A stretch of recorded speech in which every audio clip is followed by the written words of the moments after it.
Hello everyone, today we will be processing our wax today. This is a continuation of our video about honey extraction, linked in the description below and on the card on the top right.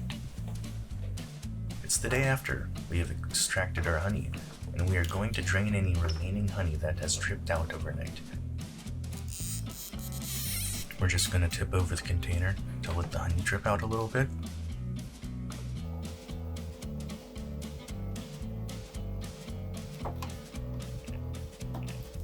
And that should be good for this one.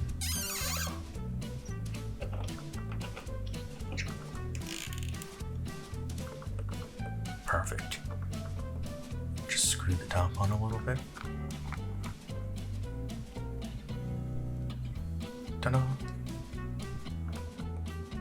And once we're done with that, we're going to walk over to the kitchen. We are going to take off the lid and grab our two pots.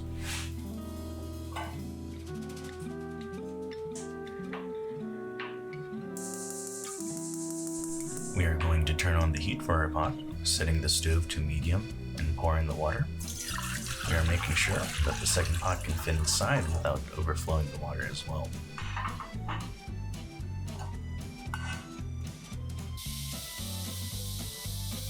After that, we are going to go to our second pot and place wax inside, making sure to break it apart from any chunks that have formed.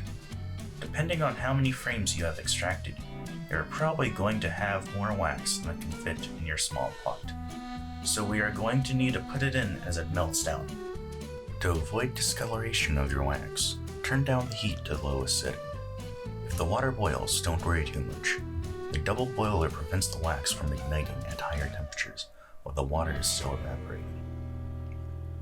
As the wax is melting, stir occasionally while making sure the bottom and the sides of the pot are scraped to evenly heat the wax.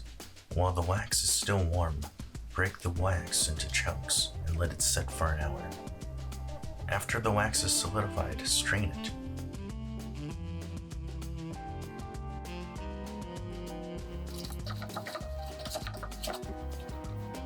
We are going to take the strained wax chunks and place it back into the double boiler.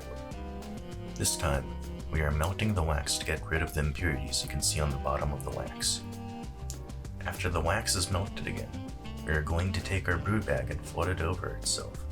While doing this, make sure to turn off the heat and place it into a glass bowl.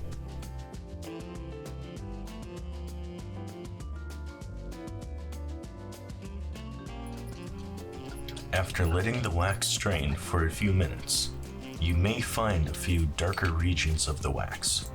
Those are honey spots that can be cut out or rid of after breaking it apart, straining, and melting it down again.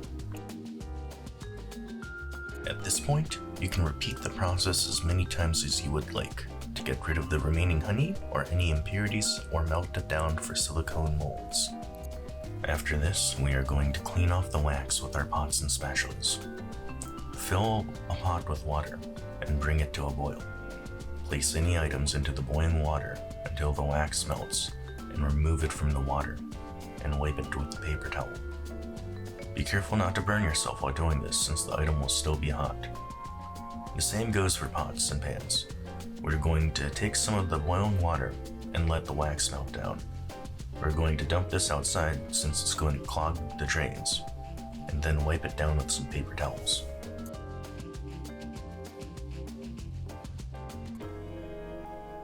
We can see the wax cooled down at this point. You can see a few honey spots left over on the bottom. We can process this further to get rid of it, or rinse it off and get rid of the remaining honey by potentially cutting open sections of the wax and making sure all of it is out. After the wax is hardened, you can cut it into several pieces or try to remove it in its entirety. And with that, we are done. After a quick rinse of the wax chunks, we can use it for candles, lubrication, sewing, and many other uses. Thanks for watching. Have a nice day, stay hydrated, and make sure to be happy.